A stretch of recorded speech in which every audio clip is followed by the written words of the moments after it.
All right, so we're back for another deep dive, and today we're going to be checking out, well, I think this will be interesting. We're looking at APT, the Rosé, Blackpink and Bruno Mars collab. We've got a whole bunch of stuff for this one. We got lyrics, reviews, background on K-pop in general, so. Yeah, it's really interesting. It should be a fun one. I think it's a really interesting choice for a deep dive because, like, on the surface, catchy pop song. Right. But then when you get, like, into the lyrics and, like, the context, it gets really interesting. There's layers. Oh, okay. So let's just jump right in. APT. What is that? For those of us who don't speak Korean, APT is a romanized, like, abbreviation for the Korean word for apartment. Okay. Which is apatu, if you're trying to pronounce it. Okay. But it's more than just a word for, like, a place to live. Okay. There's a but. There's a but. I can sense it. Yeah. So, like, apatu is also the name of, like, a popular Korean drinking game. Oh, okay. Which, yes, often happens in apartments. So it's not just the physical space. It's like... Exactly. It's a social experience. It's like a, like a party vibe. Yeah. A social, Okay. Yeah. So this song, I have to say... Yeah. Even someone who doesn't listen to a ton of K-pop, I've had this stuck in my head. Yeah. What is happening? Well, it's a masterclass in, like, crafting the catchy hook.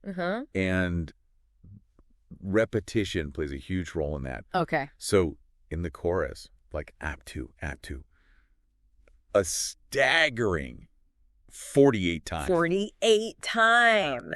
Knew it was repetitive, but, like... It's a lot, yeah. That's a lot. And that's not even just the main phrase. Like, there's the Right. throughout. And then in the verses, there's, like, kissy face, red hearts. It's like, they took, like, every element of, like, a catchy pop song. Yeah. Totally. And just, like, cranked it up to 11. But is that a good thing or a bad thing? Because, like... That's where it gets interesting. Yeah, because some of the reviews that I saw were like, this is too simple, this is too childish. Yeah, well, so... Some people argue that, like, the repetition, especially in the chorus, it creates, like, this hypnotic, almost like trance-like effect. Okay. Like you're mimicking the feeling of being at a party. Yeah. Where maybe that phrase would be chanted over and over again. Right, yeah. So it's like pulling you into that. So it's not just, like, mindless repetition. Right, exactly. It's intentional, atmospheric. Functional. Yeah. Okay. But then there's, like, the craft of the lyrics themselves. Right. So the pre-choruses, they use perfectly balanced rhymes, like want me, want you. Right. Need me, need you. There's even alliteration, like with tomorrow and tonight. So it's like they really studied the science of earworms and then just, like... It's very deliberate. Okay. Yeah. But then that kind of lends itself to the too simple argument too, right? Absolutely, yeah. Like it's all surface. A valid point. No depth. Like it's a sugary confection without much nutritional value. Yeah. You know? But isn't there value in a song? Yeah, for sure. That's just fun. Yeah. Like makes you want to dance and... Totally. And I think that's where the debate really lies. Like, is it this brilliant piece of, like, pop engineering, or is it just, like, catchy but empty? Right. And it kind of depends on what you're looking for. Yeah. Okay, well, let's talk about the artists. Because Rosé, of course, Blackpink, global superstar. Yeah. For those who may not be as familiar. Yeah, and I think for those who aren't as familiar with, like, the K-pop scene, like, it's important to kind of understand the context here. Yeah. K-pop is huge. Yeah. Incredibly competitive. Right. Demanding. Yeah. And, like, groups like Blackpink are formed and trained. Yeah. Within, like, powerful entertainment companies. Right. Like YG Entertainment, SM Entertainment. So it's not even just, like, talent. It's, like, a whole system. Yeah. They hold auditions, they select trainees, they put them through these rigorous training programs. Yeah. They can last for years. They're learning singing, dancing, foreign languages. It's like pop star boot camp. It's like pop star boot camp. Yeah. And then you've got Bruno Mars, who's like already... Like a pop icon? Yeah, like a global superstar. Mm-hmm. So, very interesting pairing. Yeah, it was a surprise to a lot of people. Yeah. Generated a lot of buzz. And their voices actually, like, blend pretty well. They blend surprisingly well. Yeah. Create, like, a really interesting... Yeah, I was skeptical at first. Yeah. But it works. Yeah, it's like they bring out different sides of each other. Totally. Okay, so we've got this catchy, repetitive song. Unique cultural connection. Yeah. Powerhouse duo. Yeah. What does that leave us with? A lot of questions, I think. Okay.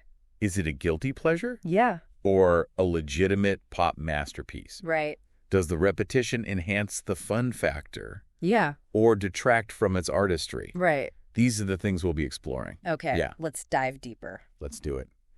You know, it's interesting how this song, APT, seems to tap into like this nostalgic pop sensibility. Totally. It's almost like a throwback to like earlier eras of pop music. You know, actually, some of the sources I was looking at mentioned similarities to songs like, hey, Mickey, Tony Basil. Yeah. That's not my name. Yeah.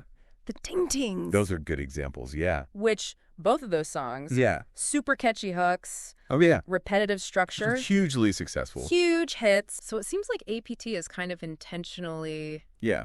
Playing with those familiar elements. Playing with those familiar elements and creating something that's like fresh, but also nostalgic. It's a clever strategy, right? Yeah. Like it taps into our love for those classic pop hooks. Right. But then it's still bringing something new to the table. Right. Especially with like the Korean cultural influences. Yeah. Okay, so speaking of new, Rosé, solo career, Blackpink, obviously already global superstar. Global phenomenon. Yep. But now she's branching out, doing her own thing. Yeah, it's exciting to see K-pop stars like Rosé gaining like more recognition and creative freedom outside of like the traditional K-pop group. Right. So she's like pushing boundaries and showing people that K-pop artists can do more than just the catchy group performances. Absolutely. Yeah. And the collaboration with Bruno Mars is like a testament to her talent and the growing influence of K-pop. Yeah. Like, he's a respected figure in the industry. And it's a big deal for her to be working with someone like that. Okay, so back to the repetition. Okay. In APT. Yeah. We talked about it possibly having artistic purpose. Right. But is there a line between catchy and just like annoying? When does it become overkill? Yeah. When does it become too much? That's a great question. Yeah. And honestly, it's a subjective one. Right. Like what one person finds catchy, another might find grating. It's like spicy food. It really is. Yeah. Some people love it. Yeah. Some people can only handle a little bit. Yeah. Total personal preference. Exactly. But I do think there are some factors that can make it more effective. Okay. So, for example, if it feels intentional. Yeah. And, like, it serves a purpose. Yeah. Like, it's building energy. Okay. It's creating a hypnotic effect. Right. Then it can be, like, incredibly effective. But if it's just lazy. But if it feels lazy. Yes. Or just, like, they're trying to hammer the hook into your head with no artistry. Yeah. It can totally backfire. And that's kind of where the APT debate lies, right? I think so. Some people hear it as clever and playful, adds to the energy and atmosphere. Yeah. Other people are just like, this is lazy and unoriginal.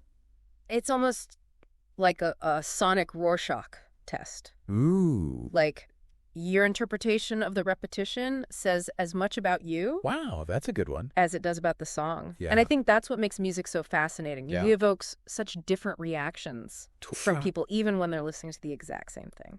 Okay, so we've talked about cultural context. Yeah. We talked about musical construction. Yeah. The artists involved.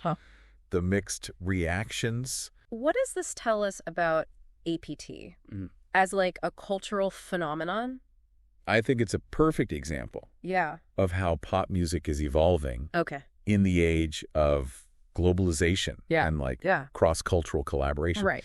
It's not just about Western pop anymore. Right. We're seeing influences from all over the world. It's like the music world's becoming a melting pot. Totally. Yeah. And APT is a prime example of that. Yeah. Like it's blending elements of Korean culture, Western pop sensibilities, the individual styles of like two very different artists, Rosé and Bruno Mars. So it's not just a K-pop song. Yeah. It's not just a Western pop song. It's something totally new. It's something new, a hybrid. A hybrid. Right. It's reflecting that like increasingly interconnected nature of our world. That's really cool. Yeah. And it's commercially successful. That's catchy, let's be honest. Very catchy. Love it or hate it. You're not going to forget it anytime soon. So that's the power of a good pop song, right? I think so. It gets under your skin. Yeah. Creates debate, makes you think about. Yeah, and it makes you confront your own, musical preferences. Yeah. It can be like a journey of self-discovery. Totally. It's a reminder that music isn't just passive listening. Yeah, it's about active engagement. It's about critical thinking. Yeah. A little bit of self-reflection even. Yeah, like understanding yourself better. Through the music you choose to listen to. Yeah. Yeah. And APT is a great example of that. I think so. It's got so much going on beneath the surface. It's catchy. It's controversial. Yeah. It's culturally significant. There's a lot to unpack. As we move into the final part of our deep dive, we want you to keep those ideas in mind.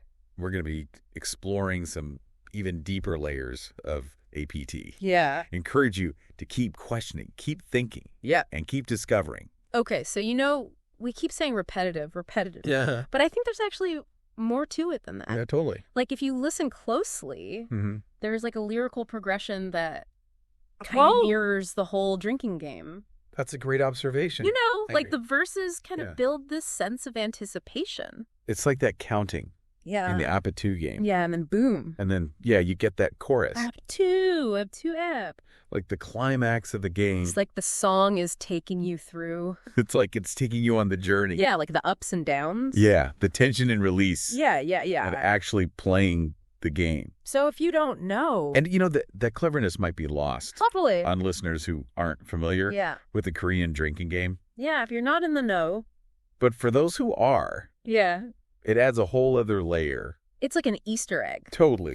For Korean culture enthusiasts. Yeah. It's like this hidden layer of meaning. It dickens in the whole thing. Exactly. And, it also speaks to the global nature of pop music today. Okay. Where artists can kind of embed these subtle cultural references. Yeah. Knowing that they'll resonate with certain audiences. Right. But it's still accessible to others. It's like a cultural exchange happening. Totally. But on the dance floor. It's a great way to put it, yeah. So I'm really glad we did this deep dive. Me too, yeah. Because it's not just like, oh, here's this song. Yeah. We're unpacking the cultural context, musical influences. Impact, yeah. Yeah, psychological. We're like pop music archaeologists. I love that. Brushing away the dirt. Yeah. Okay, so final verdict. Okay, shoot. APT. Genius or just annoying? Well, I think the beauty of APT is that it can be both. It's a song that invites multiple interpretations. Okay. It sparks debate. Yeah. It challenges us to think critically. Right. And I think that's about our own musical preferences. Kind of the takeaway. Yeah. Right. No right or wrong answer. When it comes to art? When it comes to art, it's all about personal connection, interpretation. APT. More than just a song. Totally. It's like a conversation starter. It's a cultural touchstone. Makes you think. Yeah. It's a reminder that music has the power to unite, divide, and ultimately make us think. So listener, next time you hear APT, don't just let it wash over you. Don't just let it wash over you. Yeah. Really listen. Listen closely. Lyrics. Analyze the lyrics. Cultural context. Think about the cultural context, yeah. Where do you stand on this? Where do you stand on this, pop phenomenon? Deliciously divisive? Does it make you want to dance? Yeah. Does it make you cringe? Doesn't you think? The answer is up to you. It's up to you.